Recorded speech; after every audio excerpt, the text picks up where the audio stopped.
खबर आ रही है वन नेशन वन इलेक्शन पर आप सपोर्ट में खड़े हैं भाजपा के। वन नेशन वन इलेक्शन तो अच्छा है, लेकिन ये प्रैक्टिकल नहीं। ये छद्म हिंदुवादी जो है, ये जो धर्म का प्रयोग करते हैं, जनता को मूर्ख बनाने के लिए और ध्रुवीकरण की राजनीति करते हैं, बीजेपी जैसे पार्टियों के गाल पर करारा तमाचा है ये उपचुनाव का परिणाम। लोगों का विश्वास अब न तो योगी मॉडल में रहा न नरेंद्र मोदी के मॉडल में रहा। ऐसा तो नहीं कि नीतीश कुमार और बाकी मुख्यमंत्रियों को इंडिया से और कांग्रेस से अलग किया जा रहा है। आपने तो इंडिया बना ही लिया, तो हाँ, भारत नहीं दोनों महत्वपूर्ण है। इंडिया और भारत एक ही है। ये क्या लग रहा है? इंडिया और भारत के लोग आपके एकजुटता से और इंडिया बनाने से प्रभावित है क्या? मैं आपको बता दूं, जो दलित समाज की बच्चियां हैं, जो गरीब समाज की बच्चियां हैं, उनको आप मुफ्त में पढ़ाई और उनके लिए सब कुछ व्यवस्था करने जा रहे हैं, कोर्स मटेरियल, अच्छे टीचर्स, और उन्हें भी आईएएस बनाइएगा। हम लोग सुपर 60 अनाउंस कर रहे हैं जी, जिसका नाम होगा लाडली आईएएस सुपर 60। नमस्कार, भारत लाइव देख रहे हैं आप। G20 मीटिंग लगभग संपन्न हो गई है। आज रात्रि भोज में विभिन्न देशों के बड़े प्रतिनिधि, राष्ट्रपति और देश के नामी हस्तियां एक साथ बैठने वाली है। खबर ये नहीं है, बिहार के संदर्भ में खबर यह है कि जहां इतनी नामचीन हस्तियां और विभिन्न देशों के बड़े बड़े नेता पहुंचे थे, प्रतिनिधि पहुंचे थे, वहीं पर चर्चा सबसे ज्यादा अगर किसी बात की हो रही है तो ये हो रही है कि नीतीश कुमार भी पहुंचे हैं। नीतीश कुमार मुख्यमंत्री के प्रोटोकॉल में वहां पहुंचे हैं, उन्हें बुलाया गया है, लेकिन चर्चा इस बात की हो रही है कि नीतीश कुमार आखिर वहां गए क्यों? नीतीश विरोध भी कर सकते थे, नीतीश आपत्ति भी दर्ज कर सकते थे, नीतीश जिस तरीके से इस इंडिया गठबंधन में नए संसद भवन के उद्घाटन के समय में एक विरोध दर्ज कर रहे थे, वो भी कर सकते थे। खास बात यह है कि कांग्रेस के मुख्यमंत्री वहां नहीं पहुंच पाए। कांग्रेस के मुख्यमंत्रियों का कहना है कि उन्हें न्योता तो दिया गया, लेकिन आने से रोक दिया गया। इस दौरान यदि नीतीश कुमार वहां पहुंचते हैं, उनके पीछे पीछे ममता बनर्जी पहुंचती हैं, और भी इंडिया के मुख्यमंत्री पहुंचते हैं, सहयोगी दल पहुंचते हैं, तो क्या ये इंडिया के लिए एक घातक मैसेज है? क्या नीतीश कुमार का मन फिर पलट रहा है? दिल्ली में खूब चर्चा हो रही है कि नीतीश कुमार मोदी के आमंत्रण को स्वीकार ही नहीं किए हैं, बल्कि मोदी के साथ बातचीत भी करेंगे। इन सारी चर्चाओं पर जो जदयू का पक्ष है और जो साफ साफ बात है वो करने के लिए हमारे साथ परिमल सर जुड़े हुए हैं। आप परिमल सर को जदयू के नेता के तौर पर भी जानते हैं और इस तौर पर भी जानते हैं कि रेडियंट जो कोचिंग है, जो कि आईएएस बनाने की फैक्ट्री कही जाती है, जिसका एक जो हिस्सा है वो पटना में भी अब खुल गया है, उसके संचालक हैं। सर, स्वागत है आपका। धन्यवाद। ये बताइए सर, नीतीश कुमार जी फिर पलट जाएंगे क्या? मैं सीधी बात आपसे पूछ रहा हूं। देखिए, मैं अपने आदरणीय नेता नीतीश कुमार के विचारधारा और नीतियों से आपको स्पष्ट अवगत करवा दूं कि हमारे नेता किसी का समर्थन या किसी का विरोध जो है व्यक्तिगत आधार पर नहीं करते, मुद्दे की राजनीति वो करते हैं जी। और G20 की जो बैठक है, राष्ट्र के सम्मान से जुड़ा हुआ ये बैठक है, राइट। विभिन्न राष्ट्रों के राष्ट्राध्यक्ष आए और ऐसी स्थिति में जब भी भारत के सम्मान की बात होती है, हम लोग अनकंडीशनली उसमें पार्टिसिपेट करने का प्रयास करते हैं। और जहां तक हमारे आदरणीय नेता नीतीश कुमार के वहां जाने का प्रश्न है, तो ये तो परंपरा रही है कि जब इस तरह के कोई आयोजन होंगे तो सभी राज्य के मुख्यमंत्री और केंद्रीय मंत्री इत्यादि के शामिल होते हैं राष्ट्रपति के द्वारा आयोजित भोज में। तो उसी परंपरा का निर्वाह हमारे कांग्रेस के अध्यक्ष को नहीं बुलाया गया, सोनिया गांधी, राहुल गांधी, किन्हीं को नहीं बुलाया गया, देवगौड़ा को बुलाया जा रहा है, मनमोहन सिंह को बुलाया जा रहा है। आप नाराजगी तो दर्ज कर सकते थे। नहीं, मैं आपको मुख्यमंत्री तो नहीं बुलाया गया कांग्रेस। देखिए, मैं आपको बता दूं कि जैसे ये जो G20 की बैठक है ना, ये पॉलिटिकल बैठक नहीं है जी, राइट। तो इसमें जो पॉलिटिकल पार्टी के लीडर्स हैं उनको शायद मैं नहीं समझता हूं कि उनको अधिकांश को बुलाया गया होगा। जो मुख्यमंत्री है उनको बुलाया जाता है, या फिर केंद्रीय मंत्री जो बुलाया जाता है, या कोई विशेष अतिथि होते हैं, राइट, जो महत्वपूर्ण किसी क्षेत्र विशेष से संबंधित होते हैं। दर्शक की बात जानना चाह रहे हैं, ऐसा तो नहीं कि नीतीश कुमार और बाकी मुख्यमंत्रियों को इंडिया से और कांग्रेस से अलग किया जा रहा है? कभी नहीं। नहीं, इस बैठक में हमारे आदरणीय नेता नीतीश कुमार की उपस्थिति को किसी भी स्थिति में राजनीतिक चश्मे से नहीं देखा जाना चाहिए, ये गलत है। एक और चर्चा खूब हो रही है बिहार में, इस G20 मीटिंग में जाकर नीतीश कुमार दरअसल उस पूरी आइडिया को ही खत्म करना चाहते हैं जिसमें बार बार सनातन पर अपमानजनक टिप्पणी होती है, चाहे स्टालिन के बेटे उदयनिधि जो कहा, या फिर जो जगदानंद सिंह कह रहे हैं, कहा जा रहा है कि इससे आपके नेता बहुत नाराज है। देखिए, मैं आपसे प्रश्न पूछता हूँ, मूर्तिकार कभी अपनी मूर्ति को तोड़ता है क्या? जी कभी नहीं। बिल्कुल। तो वही स्थिति हमारे आदरणीय नेता नीतीश कुमार की है। हमारे आदरणीय नेता नीतीश कुमार विपक्षी एकता के सूत्रधार रहे हैं। आप जानते ही हैं, उन्होंने ही मुहिम प्रारंभ की, उसके बाद अन्य दल जैसे कांग्रेस इत्यादि ने, राहुल गांधी इत्यादि ने भारत जोड़ो यात्रा प्रारंभ की। तो ये शुरुआत कहां से हुई? ऐसे भी बिहार केंद्र के सत्ता परिवर्तन की सफल प्रयोगशाला रही है, और हमारा आदरणीय नेता नीतीश कुमार तो सच्चे समाजवादी है। ये बात तो नरेंद्र मोदी भी कई बार कह चुके हैं। बिल्कुल। तो ऐसी स्थिति में, है ना, ऐसी स्थिति में इस सारे जो अब जो विपक्षी दल अभियोग लगा रहे हैं कि उसमें शामिल हो जाएंगे, ये कदापि गलत है। मैंने तो सनातन पे जो हमला हुआ है उससे नाराज तो होंगे ना आपके नेता, क्योंकि आपके नेता बड़े समावेशी हैं। हाँ, सबकी बात करते हैं। ठीक है। इंजीनियरिंग का था उनका। हाँ। तो ये जो हमला जगदानंद ने किया है कि टीका लगाने वाले, या स्टालिन ने जो कहा है, या खड़गे के पुत्र ने जो कहा है, देखिए, मैं जनता दल यूनाइटेड की विचारधारा से आपको अवगत करवा दूं। अभी जनता दल यूनाइटेड की विचारधारा बहुत स्पष्ट है। देखिए, जनता दल यूनाइटेड की मौलिक विचारधारा है zero tolerance against crime, corruption and communalism. दूसरी बात, हमारी नीति पूर्ण रूप से संविधान सम्मत होती है। संविधान की जो basic feature of the constitution है, उसको समाविष्ट करके ही हमारे आदरणीय नेता नीतीश कुमार में बिहार में सुशासन, है ना, राज्य को स्थापित किया, और यह बहुत हद तक व्यापक रूप से यह सफल भी साबित हुआ। राइट, किसी भी क्षेत्र में, चाहे महिला सशक्तिकरण हो, युवाओं को रोजगार देने की बात हो, अति पिछड़ा वर्ग को सम्मान देने की बात हो, महालक्ष्मी को सम्मान देने की बात हो, ये इन सभी मुद्दों पर हमारी सरकार जो पिछले 18 साल से काम कर रही है, वो काफी सफल रही है। और यही कारण है कि बिहार, है ना, बिहार के मॉडल को भारत के अन्य राज्यों से भी लोग तकनीकी निगाह से देख रहे हैं। तो एक्चुअली हमारे नेता ही ने प्रारंभ किया। और ये तो जैसे मान लीजिए कि जहां तक आपने जो कुछ नाम की चर्चा की, तो जनता दल यूनाइटेड का स्पष्ट मानना है, और जनता दल यूनाइटेड की घोर निष्ठा संविधान में वर्णित धर्मनिरपेक्षता पर है जी। इसको समझना होगा। राइट, हमारी निष्ठा धर्मनिरपेक्षता से है। हम सभी धर्मों का आदर करते हैं, सभी धर्मों का सम्मान करते हैं, सभी धर्मों के धार्मिक पुस्तकों का भी सम्मान करते हैं। हम लोग कभी उस तरह के स्टेटमेंट के पक्षधर नहीं है या समर्थक नहीं है जो किसी के धार्मिक भावनाओं को आहत करता हो। एकदम स्पष्ट है कि भाई, संविधान के अनुच्छेद 25 में धार्मिक स्वतंत्रता का अधिकार है। राइट, और संविधान के अनुच्छेद 19 में भी मैं स्पष्ट बतला दूं कि बोलने अभिव्यक्ति की स्वतंत्रता है, लेकिन आर्टिकल 19 जो है सब्जेक्ट टू रीजनेबल रिस्ट्रिक्शन, शायद आपको पता होगा। राइट, जैसे मान लीजिए कि आर्टिकल 19 में घूमने की स्वतंत्रता, इसका मतलब क्या कि किसी के बेडरूम में आप चले जाएंगे, यह कहते हुए कि भाई घूमने की स्वतंत्रता संविधान के द्वारा वर्णित है। तो लोगों को पब्लिक ऑर्डर मेंटेन करते हुए ऐसे स्टेटमेंट जरूर देने चाहिए, मैं जैसा व्यक्तिगत रूप से समझता हूँ, कि जिससे अन्य किसी भी धर्मावलंबियों के धार्मिक भावनाएं आहत नहीं हो। इसका तो सम्मान करना ही चाहिए, क्योंकि सभी धर्मों का समूहन ही भारतीय संस्कृति की वास्तविक पहचान और स्वरूप है। संयोजक नहीं बनाया गया, बार बार चर्चा हो रही थी। बड़े बड़े विश्लेषक कह रहे थे कि संयोजक तो नीतीश कुमार ही बनेंगे। कहा जा रहा है कि नीतीश कुमार जी के सामने शर्त रख दी गई कि 12 लोग बनेंगे।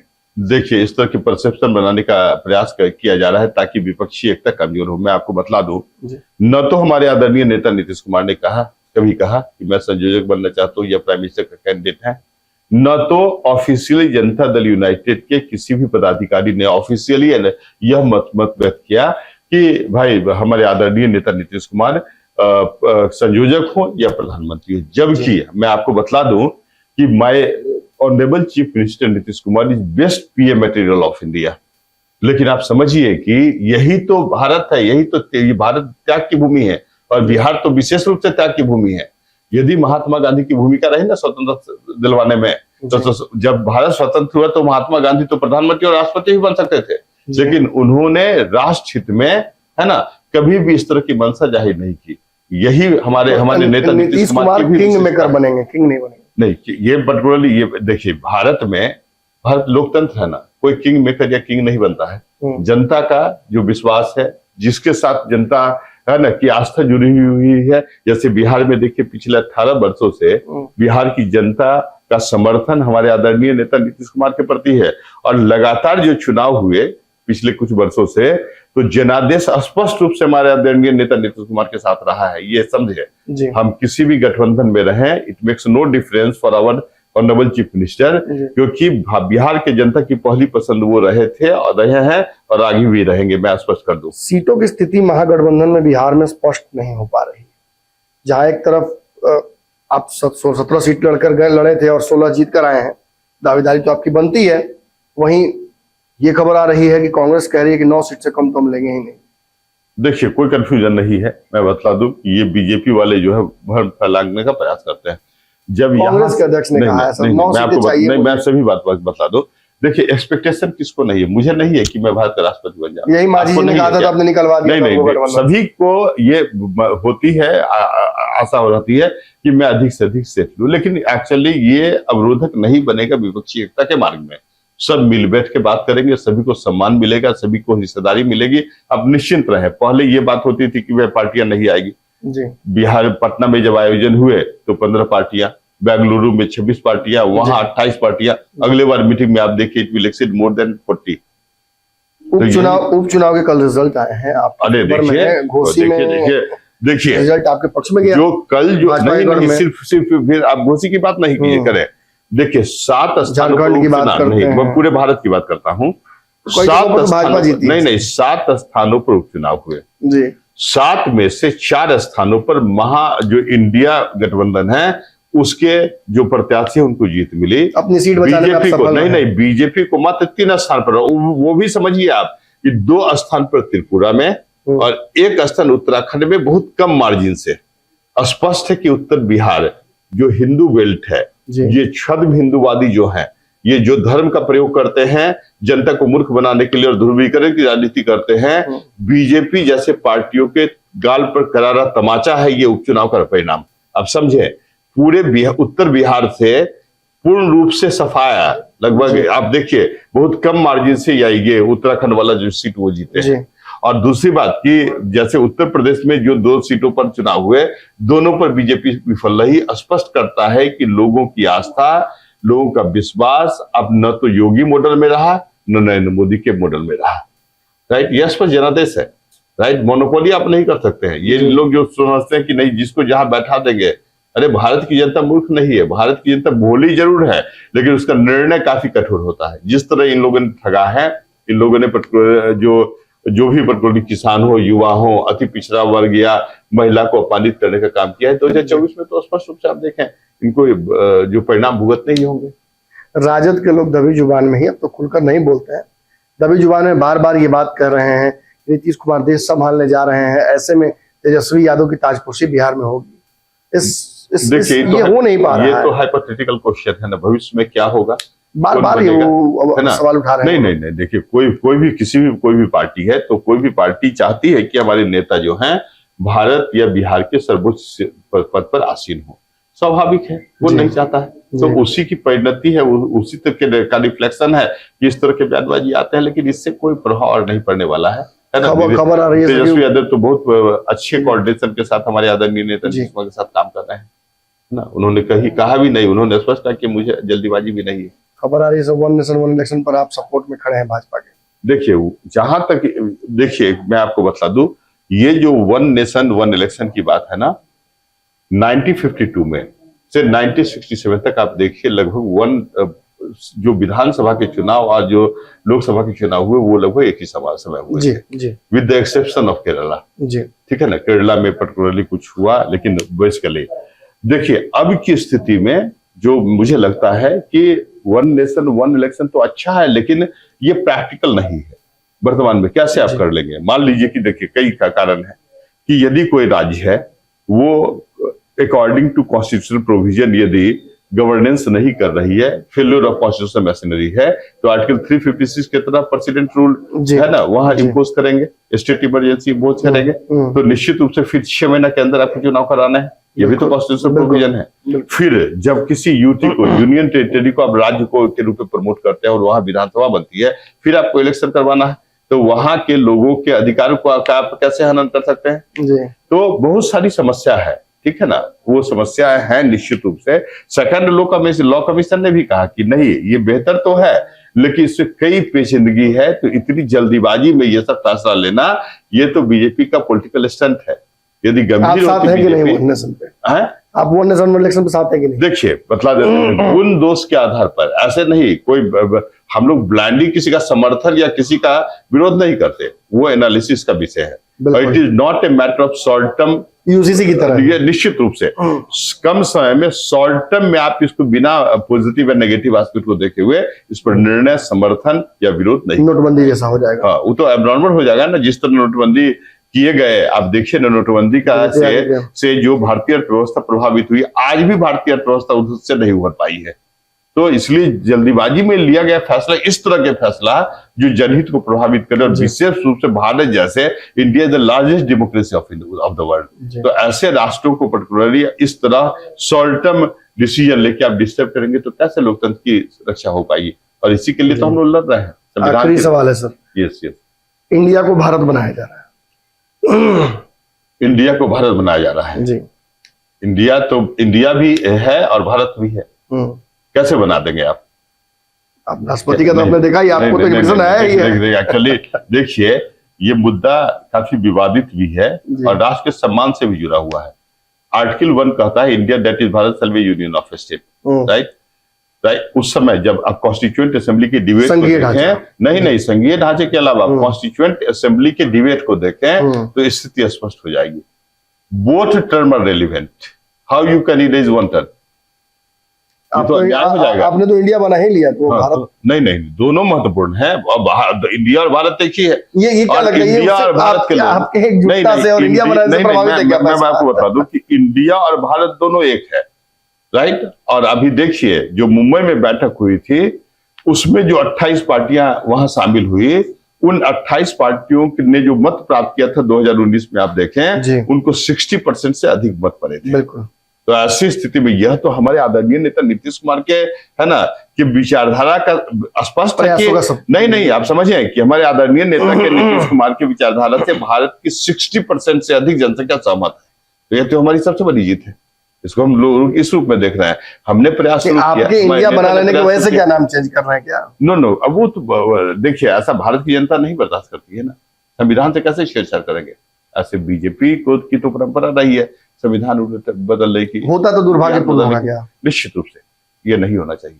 आप राजनीतिक कारणों से देखिए, कॉन्स्टिट्यूशन सामान्य नहीं है ना, जनरल लॉ नहीं, इट इज पेरेंट लॉ। उसी से भारत का संचालन हो रहा है, उसी से हम भी शक्ति प्राप्त कर रहे हैं, बीजेपी वाले भी शक्ति प्राप्त कर रहे हैं, उसी से एग्जीक्यूटिव, जुडिशियरी और लेजिस्लेचर सभी प्राप्त कर रहे हैं। उसमें छेड़छाड़ मैं नहीं समझता हूँ कि उचित है, ऐसा करना भी नहीं चाहिए। इस आधार पर कि महागठबंधन के लोगों ने है ना, विपक्षी दलों ने इंडिया का फॉर्मेशन कर दिया, इंडिया नाम दे दिया, तो बहुत सारी संस्था है, आईओसी है, खत्म कर देंगे क्या? जी बहुत सारी संस्था है, रीनेम कर देंगे। ये है ना, बहुत सारी संस्था है जिसमें इंडिया लगा हुआ है, तो उसको खत्म कर देंगे। इमरजेंसी स्थिति हो जाएगा अगर भारत बदल जाए। इमरजेंसी आप ला नहीं सकते हैं ना। अब भारत के लोग जागृत हो चुके हैं, अब पहली वाली स्थिति नहीं है, राइट। लोग पुरजोर विरोध करेंगे, आपको बतला दें। और ऐसे भी हम आपको बतला दें कि पूरे भारत की जनता में आक्रोश व्याप्त है वर्तमान जो प्रतिनिधि सरकार है उसके विरुद्ध, और अंदर करंट चल रहा है for the change, and it will happen in 2024। पिछली बार जब मैंने सर का इंटरव्यू लिया था तो कई दर्शकों ने कहा था कि अरे बहुत समालोचना ना कर रहे हैं, तथ्यात्मक आलोचना कर रहे हैं। वो इसलिए कर रहे हैं कि एक राजनीतिज्ञ के अलावा, मैंने जैसा आपको बताया, आईएएस बनाने की इनको फैक्ट्री कहा जाता है। रेडियंट इंस्टीट्यूट है इनका, जिसमें पटना में अब बहुत बड़े संख्या में बच्चे पढ़ रहे हैं और वो आईएएस बनेंगे आगे चल के। लेकिन एक और बात आपसे हो रही थी सर ऑफ द कैमरा, आपने एक बहुत अच्छी बात मुझसे कही कि आप बिहार के बच्चियों को, खासतौर पे जो पिछड़े समाज की बच्चियां हैं, जो दलित समाज की बच्चियां हैं, जो गरीब समाज की बच्चियां हैं, उनको आप मुफ्त में पढ़ाई और उनके लिए सब कुछ व्यवस्था करने जा रहे हैं, कोर्स मटेरियल, अच्छे टीचर्स, और उन्हें भी आईएएस बनाइएगा। देखिए मैं आपको बतलाऊं कि जब से आदरणीय नीतीश कुमार की सरकार बनी बिहार में, तब से बिहार में व्यापक परिवर्तन हुए सभी क्षेत्रों में, शिक्षा के क्षेत्र में भी। और देखिए बिहार के जो युवा हैं उसमें जो प्रतिभा की तो कमी है नहीं जी। वो बाहर जाते हैं, दिल्ली जाते हैं, दूसरे स्थानों पर जाके मुखर्जी नगर जाते हैं। और आपको पता ही है कि पिछले 25-30 वर्ष से हम लोग तो मुखर्जी नगर में ही थे, वही आईएएस एस्पिरेंट को इस तरह का समर्थन दे रहे थे। तो चूंकि बिहार हम लोग का होम स्टेट भी है, तो हम लोगों ने एक निर्णय लिया है कि बिहार की जो बच्चियां हैं, ऐसे भी महिला सशक्तिकरण का युग जी है ना, तो बिहार की जो बच्चियां हैं जो आर्थिक रूप से कमजोर है, irrespective of caste, irrespective of religion, irrespective of political affiliation, okay, हम लोग सुपर 60 अनाउंस कर रहे हैं, जी जिसका नाम होगा लाडली आईएएस सुपर 60। जी और उसमें हम लोग जो बिहार के में आर्थिक रूप से कमजोर बच्चियां हैं, एक सिंपल स्क्रीनिंग टेस्ट हम लोग लेंगे, है ना, और उस आधार पर आने वाले नेक्स्ट मंथ में 1 तारीख से हम लोग कक्षा का आयोजन करेंगे। बच्चियों को मुफ्त शिक्षा दी जाएगी, पूरी स्टडी मटेरियल दी जाएगी। हम लोग प्रीलिम्स, मेंस और इंटरव्यू, है ना, फॉर यूपीएससी हम लोग करने जा रहे हैं। ये निश्चित रूप से एक महत्वपूर्ण कदम है, मैं ऐसा सोचता हूँ। और ये इससे ऐसे बच्चे जो पैसे के कारण पढ़ नहीं पाते हैं, दिल्ली नहीं जा पाते हैं, तो हमारे यहाँ जो भी शिक्षक है वो तो इंडिया फेम के हैं, जैसे अशोक सर भी हैं। तो आप जानते ही होंगे कि अशोक सर जो हमारे यहाँ पटना में क्लास ले रहे हैं, उनके छात्र वीर सुहानी, विपत्या अमृत जैसे, है ना, आईएएस पदाधिकारी भी उन्हीं के छात्र हैं। He is himself interested to start such type of that, we are going to start, right. Bihar के बच्चियों को हम लोग मुफ्त शिक्षा देंगे फॉर यूपीएससी, राइट, उनको सफल बनाएंगे। ऐसे भी आप समझिए इस साल भी बिहार में 2 बच्चों में टॉप फर्स्ट और सेकंड रैंकर जो है बिहार से जुड़ी हुई है, तो ये हम लोग के लिए गर्व और सम्मान की बात है। इस परंपरा को हम लोग आगे बढ़ाएंगे, संभावनाएं असीमित है, निश्चित असीमित संभावना। देखिए, राजनीति का अक्सर मकसद तो यही ना होता है, समाज सेवा, आलोचना, विरोध, ये सब चीजें तो चलती रहती हैं, लेकिन तथ्यात्मक आलोचना, समालोचना अगर की जाए तो कहीं ना कहीं राजनीति कंस्ट्रक्टिवली आगे बढ़ती है। अब नीतीश कुमार दिल्ली गए हैं, उस पर तो हमने विश्लेषण कर दिया, बहुत साफ गोई से उन्होंने बता दिया कि वर्तमान जो इंडिया बना है उससे विश्व का कोई भी बड़ी पार्टी, चाहे भाजपा ही क्यों ना हो, वो डरेगी जरूर। सबसे ज्यादा पार्टियां जुड़ी हैं एक साथ इस बार, 60% के आसपास का वोट बैंक एक तरफ हो जाता है, और इससे बेचैनी तो बढ़नी ही है केंद्र सरकार की। ऐसे में दिल्ली में कौन सी राजनीति हो रही है, हमें नजर रहेगी। आपकी नजर भारत लाइव पर चाहिए। धन्यवाद। अगर ये वीडियो पसंद आई और वह बिहार के राजनीति और बिहारियत से सरोकार रखेनी तो सब्सक्राइब बटन दबा के चैनल के सब्सक्राइब कर ली। ओजे एगो घंटी बा, ओकरा बटन दबा देला से कुल सटीक और मारक खबर रुआ मुफ्त में मिल जाई।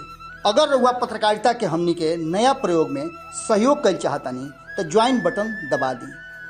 पेटीएम नंबर नोट कर ली 9386816700। धन्यवाद।